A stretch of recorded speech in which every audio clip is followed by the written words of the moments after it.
To choose a dog breed. जी हाँ, ये टॉपिक इतना जरूरी है कि हम कोई भी ब्रीड बिना उसके बिहेवियर, ट्रेट्स, नीड्स को जाने उठा के ले आते हैं और फिर तुम्हारी और डॉग की दोनों की लाइफ बर्बाद हो जाती है। तो आज मैं आपको यही बताऊंगा कि एक डॉग ब्रीड कैसे चूज करें। डॉग अडॉप्ट करने से पहले ये जान लो कि डॉग पालना एक जिम्मेदारी है, ये कोई शौक नहीं है। दो, लॉन्ग कमिटमेंट है, क्योंकि एवरेज किसी भी डॉग की जिंदगी 10 से 12 साल की तो होती ही है। तो अब बात करते हैं कि कौन सी ब्रीड आपको चूज करनी चाहिए। सबसे पहले आप अपनी रिक्वायरमेंट्स देखो कि आपको डॉग चाहिए क्यों, क्योंकि हर डॉग ब्रीड का काम डिफरेंट होता है। ये ना हो कि चाहिए तो तुम्हें एक फैमिली डॉग था और तुम ले आए केन कोर्सो। तो अपनी रिक्वायरमेंट्स पता होना बहुत जरूरी है। और अब अगर तुम अपार्टमेंट्स पे रहते हो तो स्पेस ज्यादा नहीं है, तो कॉमन सेंस है कि स्मॉल डॉग ब्रीड्स प्रेफर करनी चाहिए। एक एक डॉग ब्रीड के बारे में मैंने सब कुछ बता रखा है, आप जाके मेरे शॉर्ट्स या फिर इंस्टा भी चेक कर सकते हो। स्पेस ज्यादा नहीं है और रिक्वायरमेंट्स है कि कंपेनियन और लविंग डॉग चाहिए, तो इंडियन स्पिट्स, पग, पोमरेनियन, शिट्जूज जैसी ब्रीड्स अच्छी रहेंगी। पर अगर थोड़ी और स्पेस है तो लेब्राडोर एंड गोल्डन रिट्रीवर्स भी एडजस्ट हो सकते हैं। जितनी भी मैंने ब्रीड्स बताई हैं इन सबके कुछ ना कुछ ड्रॉबैक्स यानी नुकसान भी हैं, देख सकते हो शॉर्ट्स या फिर इंस्टा में। तो अगर आपके घर का साइज बड़ा है और आपको चाहिए एक प्रोटेक्टिव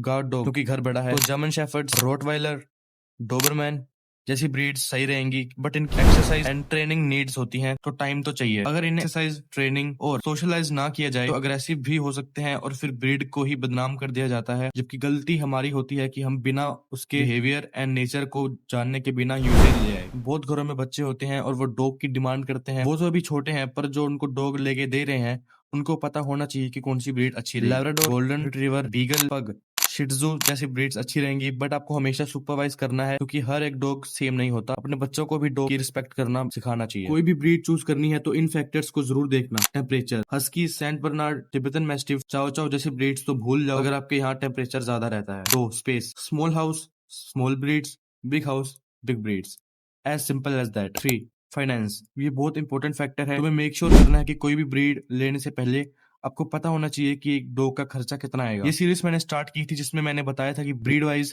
कि किस डॉग का खर्चा कितना आएगा। उसके कमेंट्स में कुछ मंदबुद्धि लोग बोल रहे थे कि अपने बच्चों का खर्चा कौन गिनता है। तो मैं यही कहना चाहूंगा कि हर कोई जब डॉग लाता है तो अपना बच्चा मान के ही लाता है, पर जब उसे अबैंडन कर देता है तो उनकी ममता कहाँ जाती है। मैंने इसी रीजन से सीरीज स्टार्ट की थी, पर वही है कि हम ज्ञान फैलने में आ गए। और हाँ, अगर पुण्य कमाना चाहते हो और अपने आप को एक डॉग लवर भी कहते हो तो इंडीज अडॉप्ट करना। हाँ, उन बेचारों को एक घर और तुम्हें इन्फिनिटी मोहब्बत मिलेगी। उनकी ज्यादा रिक्वायरमेंट्स नहीं है, बट हाँ, मेंटल स्टिमुलेशन उन्हें भी चाहिए। ये ना हो कि सारा दिन घर पे ही रखो, वरना अग्रेसिव भी हो सकते हैं और ऐसा हर डॉग ब्रीड के साथ होता है। तो ये थी आज की वीडियो। नेक्स्ट टॉपिक क्या होना चाहिए कमेंट्स में जरूर बताना। तब तक चिल करो।